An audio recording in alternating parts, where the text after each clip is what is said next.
Triambakam yajamahe sugantim pushtivardhanam urvarukamiva bandhanam mrityurmukshyamamritat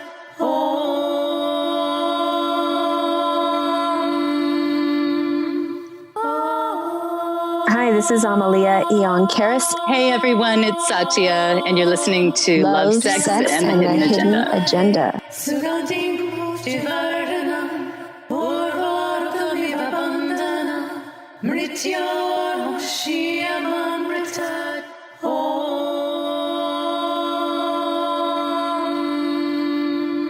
Hello and welcome back.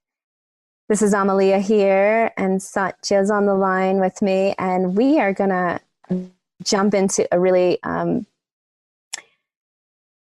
triggering topic. I'm triggered. I got to talk about it. And you go, girl. Oh, good. And we might need to call in Joe here because I'm going to need a male's input, because I want to talk about consent and getting mutual consent. So, you know, I've had a lot of... By the way, I should say Joe's our producer, in case anyone is wondering. Oh, yeah. All right. He's listening in the background, so I'm going to have to pull him in at some point. But, you know, having been molested and date raped more times than I care to admit, I kind of grew up really confused around saying no. It was a confusing thing. Like, I didn't think sometimes, like, if I had messed around with a guy or if things got hot and heavy and then I just wanted to stop, that somehow wasn't okay. Because when I was 17 and that happened and I was a virgin and the guy got so angry, he just ripped my underwear in half, like cut me up while doing it, you know, like cut me up, meaning like his nails scratched my skin as he literally tore my underwear off. And it lasted all of like 5 seconds, but it was horrifying. And ever since that experience, I was shamed, like, oh my God, if I tell my mom, you know, she's going to tell me it's my fault. Mm-hmm. So I never told anyone about that. But the thing is that it kind of kept continuing even well into my adult life. Fast forward, you know, I'm 42, hanging out with a 52-year-old guy. And this guy was like, you know, we were dating and things were getting hot and heavy. And we had multiple dates at that point. And I had told him, you know, I wasn't ready to have sex and I didn't want to have sex for a while. And in fact, I had heard this message, don't have sex until December 21st. So I had told him that. And he was like, yeah, I totally get it. And we had the whole conversation because I thought, you know, I'm going to do this right. He seems like a conscious guy and blah, blah, blah. Mm-hmm. And so we're having this conversation and he tells me he knows, he learned oming. You know what that is? The one taste, the orgasmic meditation. Yeah. Yes. I'm aware. Yeah. It's like the female ejaculation. Well, not female ejaculation, but female orgasmic meditation. So I had heard about it and I was curious and I knew, and he explained it all to me, like, just the woman removes her pants, you know, it's all about her. There's no penetration. It's just for her to feel pleasure. And I was like, oh, that sounds like I need that. Like, wow, you know, imagine it's just all on me and I don't need to do anything or please him or be afraid of being mm-hmm. penetrated. So, you know, I asked him to show me this technique. And of course, he's really good at it. And it was exciting. And I kind of got into this, you know, orgasmic state, obviously. And then after it's over, I go to the bathroom and there's cum inside of me coming out. I know it's really graphic. But I gotta Oh talk. my gosh. And you must have been really confused then, because there wasn't supposed to be, I mean, there you were feeling like, oh, okay, this is, just about me. And just, you probably relaxed and Mhm. just, so what did you think when you, Yeah, I came found out of that? the bathroom and I was like, I'm confused, really confused. Like, why is there cum in me? And also, like, who comes in a female without asking? My God. Okay, that's another topic, but Oh, really, that's, yeah, right? So that's I said, unacceptable. what the hell's going on? I'm really confused. This is not my fluid. Mhm. And he just sort of looked at me and I was like, well, wait, what? Like nothing was even in me. Like I thought it was just like the tip of his thumb or something because of the way the Because the oming involves just their fingers, just their hands. it's like it's just clitoral stimulation and there's no penetration at all. But I think, whatever, however I was moving, clearly I was excited and he just like slipped it in like just the very tip without me thinking it's just like his thumb. I wasn't looking. He's sitting up, I'm laying down. It was just this. Oh my gosh. So he was doing God knows what while because you weren't watching him. Yeah, I didn't like bring my eyes right there to see what exactly is going on. So yeah, he did it slyly, completely illegally. Yes. And I was so confused that I didn't even know what to feel. I was like, okay, that was an incredible orgasm. And now I have cum inside me. And like, what? I didn't want to have sex. I was very clear about that. We talked about that for weeks. He was okay with that. Like, he also knew that if I ever were to get pregnant, that I would keep the child. Because I said, I've been married twice. I've never had a child, never wanted one. But if I ever were to accidentally get pregnant, I would have the child. So lo and behold, what is he doing? He was purposefully trying to get me pregnant without my consent, which he did. My goodness. I got pregnant. Yeah. Isn't that disgusting? Joe, can you just like chime here? Like, is that okay? Do men do this?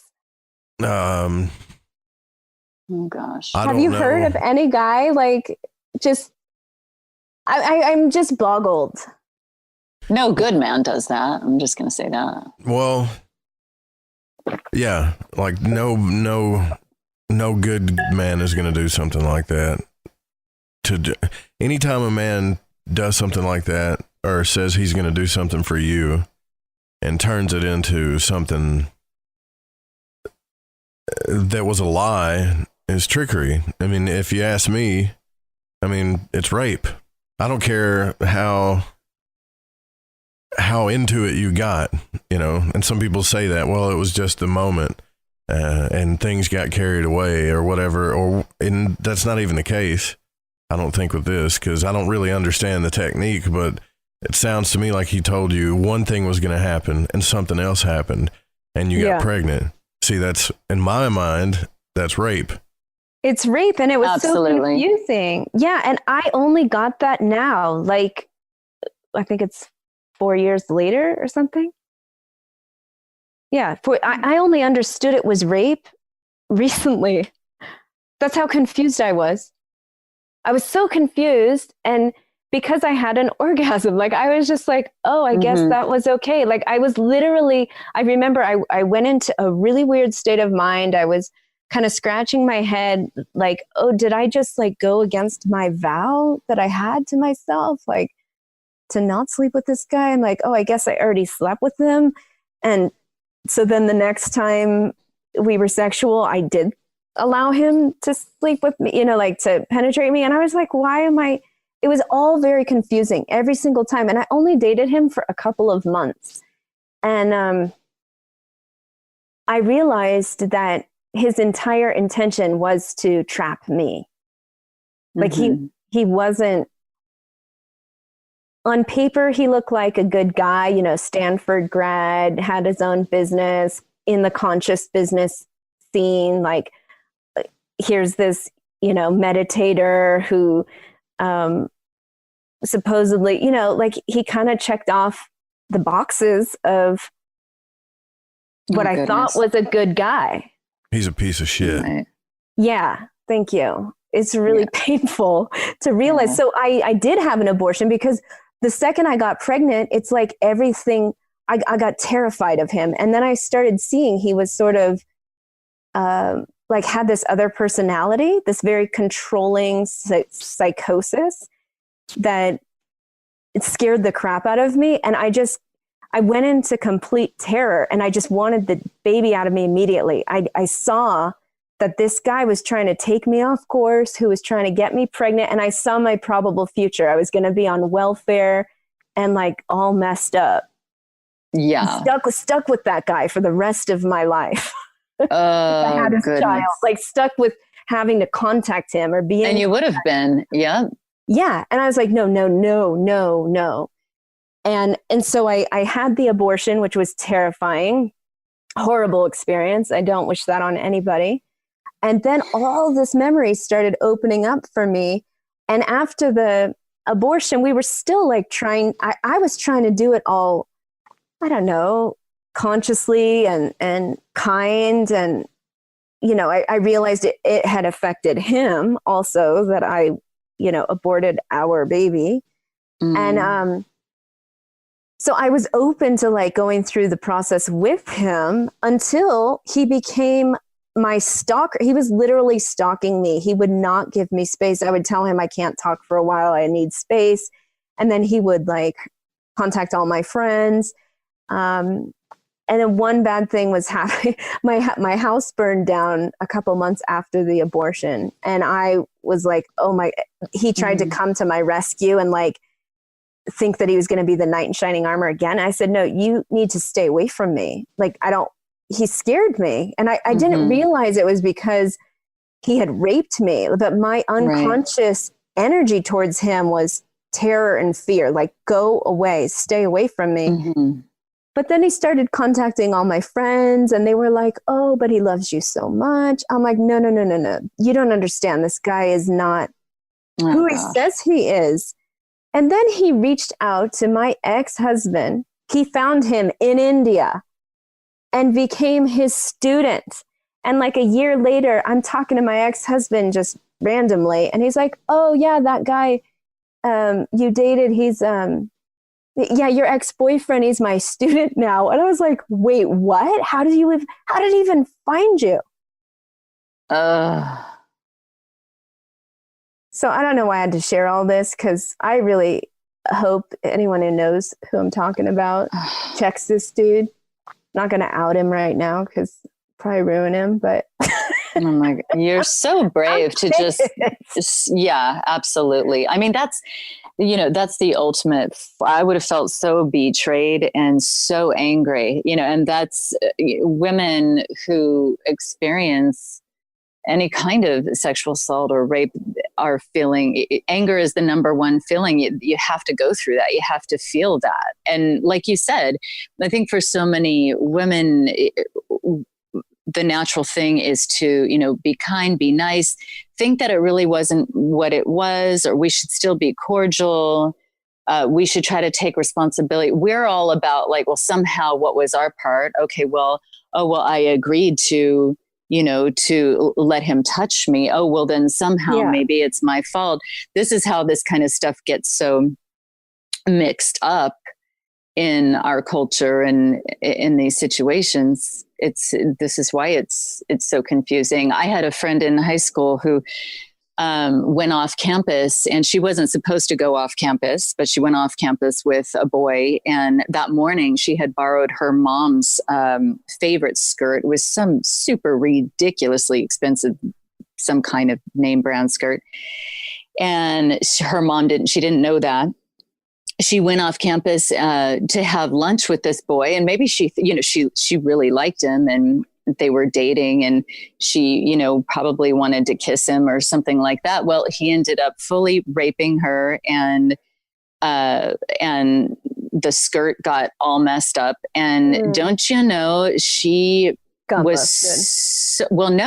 she was so ashamed of the whole thing, never told anyone. Why? Because she felt like it was her fault somehow. I know. Because she went off campus, she wasn't supposed to. And because she borrowed her mom's skirt and didn't tell her, she felt bad about that. And because she messed up her mom's skirt, she felt somehow like I had some kind of, you know, I made this happen somehow. And I think there's a part of the brain, the survival mechanism, that wants to feel like we have some kind of control or power in these situations. So we almost go into a shock, and then we try to convince ourselves that we had some kind of control or power, which is often why people, when they hear stories, they sometimes, well, hopefully it happens less now, but it was very common to blame the quote, the victim. And that, and the reason people wanted to always blame the victim was because the person hearing the story is even so shocked by it and uncomfortable that they want to feel like they would have some kind of control and that this would never happen to them. So they want to say, oh, well, that person must have done something to cause this. Yeah, I know. One time right after my dad died, like within the week, I went to meet a kind of new friend. There was a psychic I worked with in Fairfax, and this was her ex-son-in-law. So he was like a colleague's ex-family member, right? So I think he's a safe guy. He was a capoeira instructor, and I had worked out with him and wanted to join his martial arts dojo, and he wanted me to be on the team, like their performance team. And he said, hey, come out and meet the rest of the team. We're going to be at this club in San Francisco. And I lived in San Francisco. So it's like, oh, it's around the corner from my house. I'll go check it out. Yeah. I want to meet the other, members of your crew and see how you guys do perform. Maybe I'll join you. That sounds fun. Right. I get to the club. They're like salsa dancing. He just grabs me and starts salsa dancing with me, which is, so sensual. And I was like, I'm uncomfortable. And I just like walked away. And, some girl, while we were dancing, started yelling at him. And I was like, okay, there's something is up with this guy. So I walk outside and I'm like, I'm going to leave. And he's like, no, just hang out for a second. I got to smoke. And we sit in the car and he's like, yeah, I'm sorry about that girl. That's my ex-wife's best friend. And she has an issue with me. I'm like, oh, okay, that's cool. And he's like, yeah. So anyway, I'm really attracted to you. And I was like, oh, wow. Oh, I was so taken aback. And I was like, well, I was about to tell him like, I'm engaged, because I was engaged at the time. And I was like, yeah, you're a good looking guy. And then he just attacks me in the car. He just leans over and tries to like make out with me. And I hit him and I was like pushing him back. And I was like, whoa, I'm going. And I get out of the car. He's like, wait. I'm so sorry. Just come give me a hug. I'm sorry. I just kind of got carried away. And I'm like, yeah, what's up, dude? So oh my goodness. I go back to give him a hug. He throws me against the car, rips my shirt off. So I'm being tested in the back alley of San Francisco. And he's a sensei, martial artist. I know martial arts. So I'm blocking every move he makes. We're in a massive scuttle, it looks like we're sparring, but I'm half naked. And every time I block him, he gets more and more excited, but I'm pinned against a car. And he's like, wow, you're good. And he's like, oh my martial arts. God. I would be terrified. I was never been so afraid that I was going to die. Like, I was like, oh my God, this is the scene from the movie, but like, I shouldn't be in this scene. But of all the people who try and attack me, like blatantly attack me, it has to be a sensei who's a 6'3" black dude from Brazil. Like, it's not some tiny Asian dude that I could drop kick in a second. Oh my goodness. Can I say something real quick for all the dudes out there that wonder why you feel tricked by women, or you feel women blow you off, or women treat you the way they do? It's because of shit like this. like Thank dudes you. like this. Mm-hmm. Yeah. But you know what? I was saved by divine grace that night because I don't know what happened, but I literally called on the angels. I was just like, oh my, I was terrified. And I saw white light come down. I'm not kidding. I saw white light like an elevator around my body. It came between us and it diffused like a fog of white light. And the next thing I know, I'm on the other side of the block by myself, and he's in the car looking through his rearview mirror, staring at me like he's going to kill me. Through the rearview mirror, we're staring at each other. Like, I hate you, and you are going to die. Like, that's what I felt from his eyes. And then he drove off. And mind you, I was on a bicycle. So I ride home to my house, which was like 10 blocks away. And I call my fiance on the phone, scared shitless. And I was like, you got to come. Like, I just got attacked. And he knows that dude. He knows the guy. And I said, that guy I went to meet, he attacked me, he almost raped me. And the first thing he says, my fiance says to me, is, what were you wearing? No. He said, what were you wearing? And I was like, excuse me, what? I need you to come over here. I can't breathe. Like, I'm terrified. And he's like, what were you wearing? You dressed too sexy. You were wearing this probably, right? Oh, and my gosh. I was like, I was wearing a spaghetti strap dress over jeans with a sweater on. I'm sorry. Yeah, maybe it's form fitting, but like, that's normal San Francisco clothing. Mm-hmm. And somehow that was asking for me to be raped. Oh my gosh. Or attacked or nearly raped. I mean, thank God I wasn't. I don't even know how I got on the other side of the street. I don't know if I was just teleported to the other side. I don't know if I was in so much shock I blacked out. I don't know what happened. I saw white light and then he was in his car driving away. That's a miracle. I don't know. That's amazing. But I really can't believe that your fiance said that. That feels like the final. I feel my gut. I feel like there's a knife in my gut right now. Like that. It was already awful, and then for the fiance to do that would just. Well, you know what happened. That was right after I had my big Kundalini awakening I was mentioning, and that fiance was the Indian guy, and that's when I decided to be celibate. And I dressed like a Muslim for 5 years after that. Literally, I wouldn't show my ankles, my wrists, my arms, covered my head. Yeah. And that it didn't matter. I still got attacked multiple times in India, even though I dressed like that. Yeah, it doesn't matter. It doesn't matter. It doesn't matter what we're wearing. It doesn't. No. It really doesn't. We should all just go on a huge rampage and just wear little tiny, like mini dresses, like just every woman on the planet, just to show it doesn't matter. Yeah. It doesn't matter. And it's so dangerous. So when I moved to India, I realized how dangerous it was. And to give credit to the Indian man I'm speaking about who asked me what I was wearing, like in India, if you dress like that, you will get attacked. Like right. So yeah, thank you. That gives at least a little bit of perspective that he was in this culture, and that is the thinking. But that's also part of the world's thinking as well. But it's extreme. And India, then let me just tell you this part. So I knew his ex-mother-in-law, right? His ex-wife's mother. And I worked with her. She's a psychic healer. I go talk to her and I said, this happened to me. I'm telling on him, right? So the one person who knows him the most. And she said, oh, he's Brazilian. All Brazilian men are like that. Just relax. Like, it's no big deal. And I was like, relax. It's no big deal. He almost raped me. He attacked me in a back alley. It was terrifying. And she's like, oh, like, she just kind of threw her hand like, oh, all Brazilians are like that. She didn't even help me. She didn't even talk to him. Okay, I'm just in shock right now. I can hardly speak. Ooh.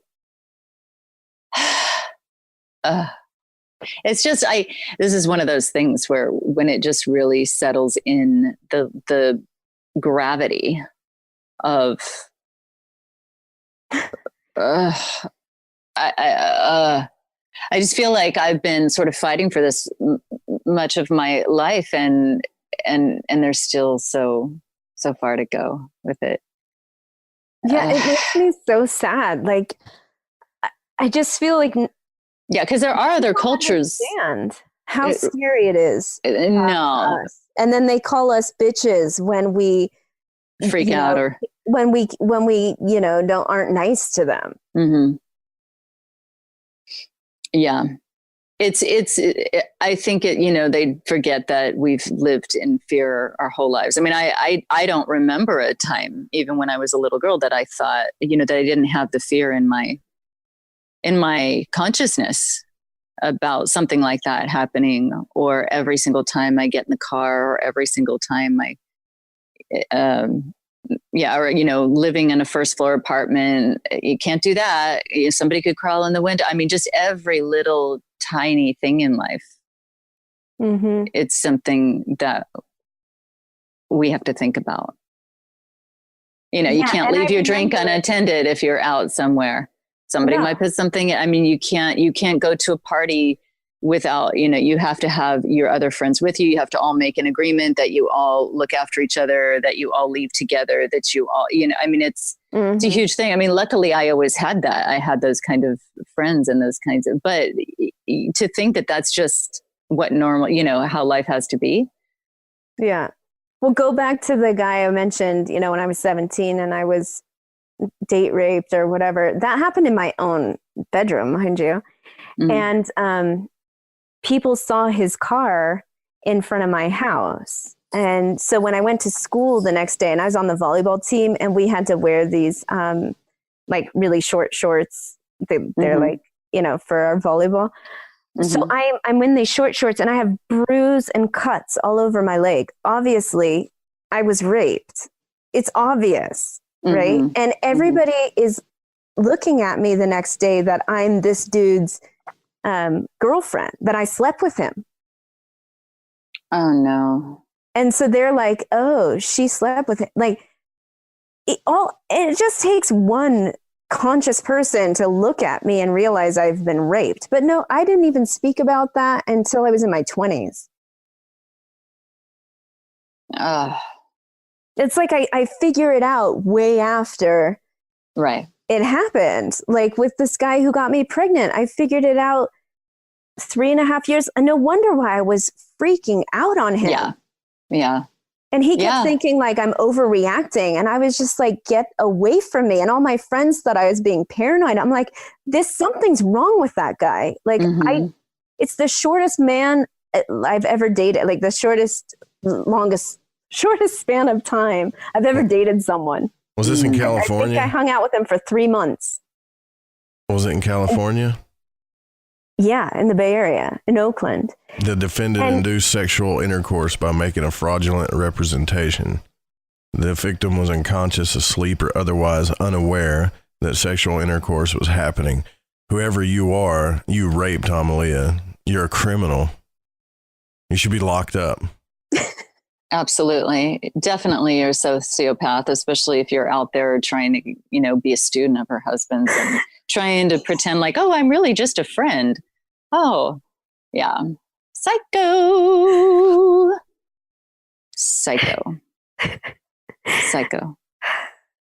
Thank you, Joe. You've got every right to file a restraining order and press charges on that guy. And if I was you, whoever you are, I'd be running and hiding because you're a fucking criminal. He still stalks me to this day. He's so sick and he's so intelligent and so conniving. And I didn't go to the Bay Area for 3 years, terrified that I was going to cross his path because I shake so much when I even think of him. Mm-hmm. Oh my God. Oof. Yeah, you need to, if I was you, I'd go to the police and file a restraining order. But this dude, like, it's a good thing I don't live in California. I got half of mine to come up there and wring your fucking neck. And here's the thing about it too, like men are taught by other dumbass men about female energy that male energy is forceful, female energy is surrender. But what they forget is that we're both conscious beings and we have sovereignty. We have a right to choose if we want to commit or surrender. And that's not even the case here. This guy's just a piece of shit. Like he's a criminal, a trickster. Mm-hmm. Mm-hmm. Trickster. He's a trickster. And you know what? Yeah. I just pray that like we can be in a world where men are so aware that women have been abused for so long that they ask, like, before intercourse, even with their wife, even with their long-term girlfriend, can I enter you? Is it okay?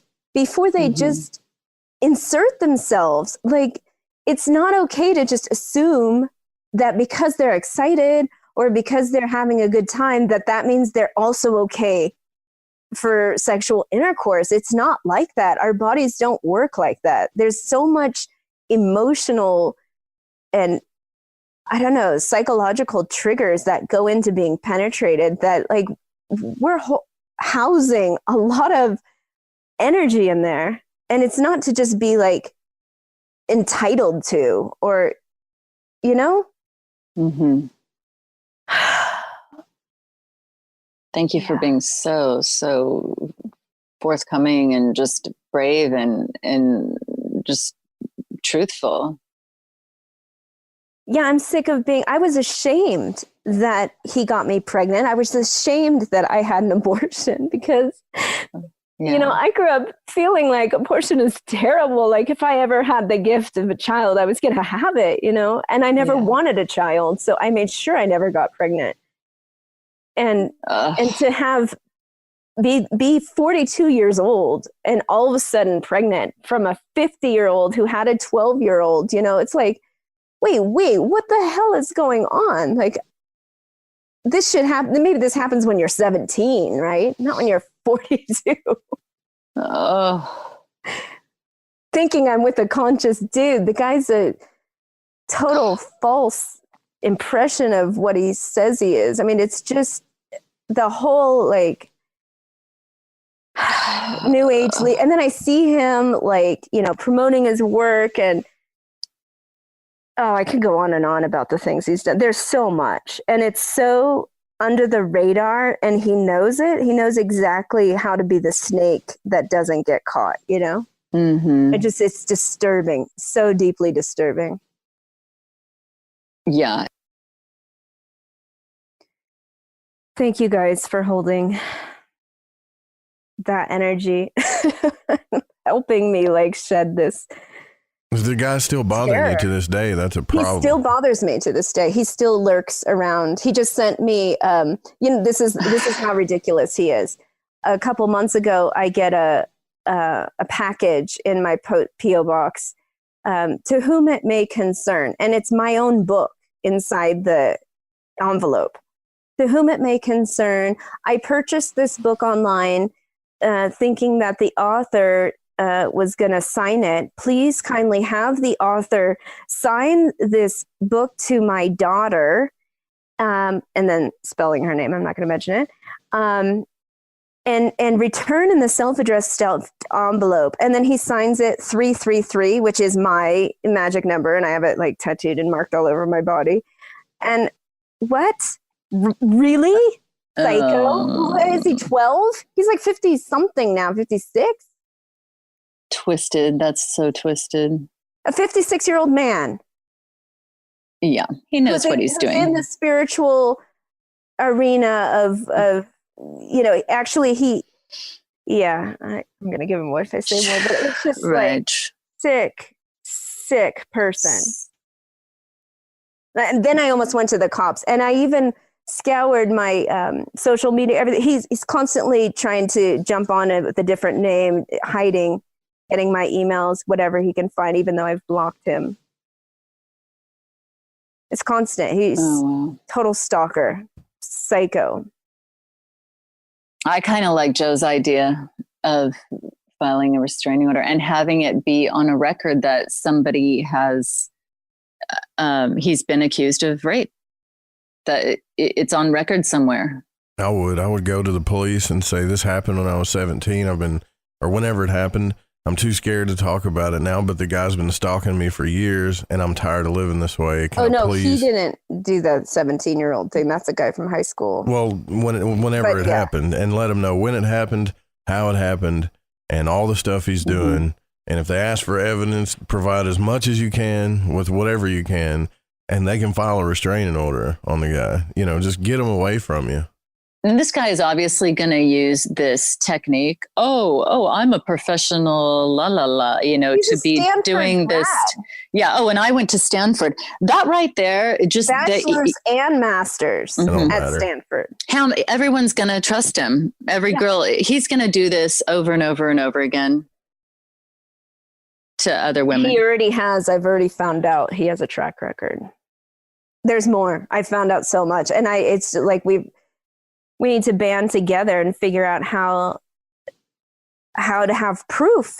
You know, I've been collecting proof. I've been collecting all the emails he's been sending to all my friends saying, I'm concerned about Amelía. What's wrong with you, dude? Like, why do you got to trick people?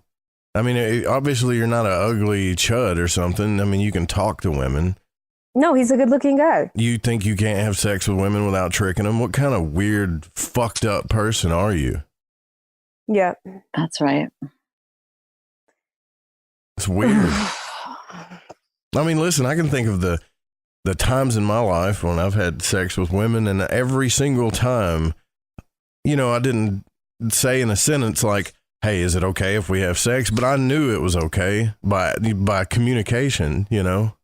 Mm-hmm. There's a way to communicate with people, man. It's not weird to say that, to ask, to make sure everything's okay, to say, are you ready to do this? I think I now need a guy to be very clear. And At this point, yeah. At this point, I do, because I'm that, this is only 4 years ago when that happened. And it's just messed me up.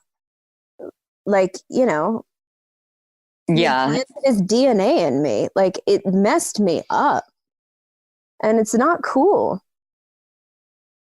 He even went to different communities and started talking about my abortion without my consent too, which was another thing. Oh, man. I was like, you just told all those people that I had an abortion. What the fuck? Yeah. Okay, that is so sick. Yeah.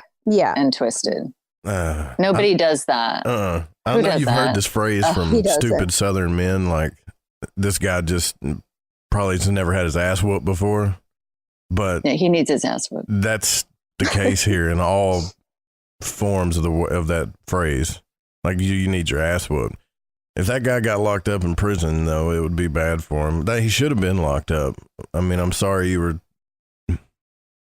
I thought he was like autistic or had some like Asperger's thing, like, because he was sort of socially awkward and he had this kind of weird thing about him, but there was so many other good things about him. I was like overlooking that. And then I realized, it's called psychopath. Right. Right. Just because somebody presents one way. Yeah. Or sociopath. I don't know. You're the therapist, psychologist. They're very similar. Yeah. I was just like, wow, this is something beyond I've ever dealt with before.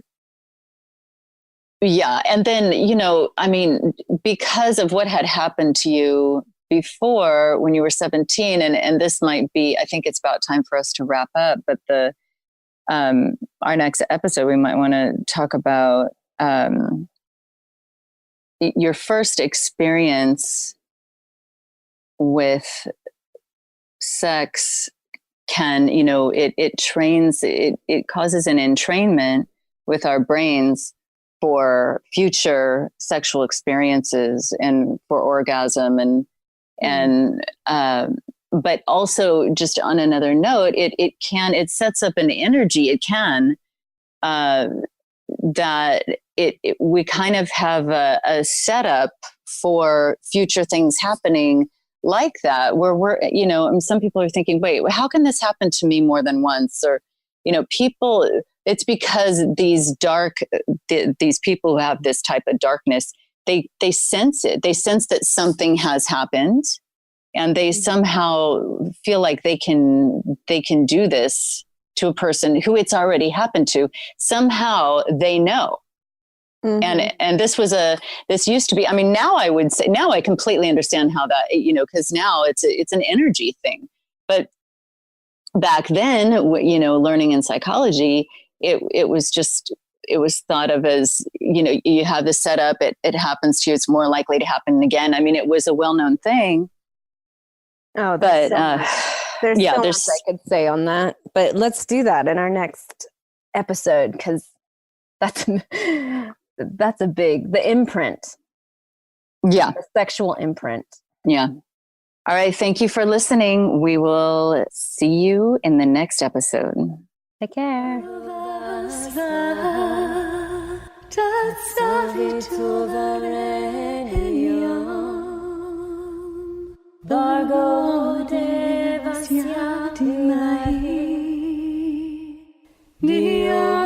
Thanks for hanging out with us. If you'd like to contact us and stay in touch with us, you can find us at lovesexagenda.com. That's lovesexagenda.com. You can also find us on Facebook and Instagram, Love, Sex, and the Hidden Agenda.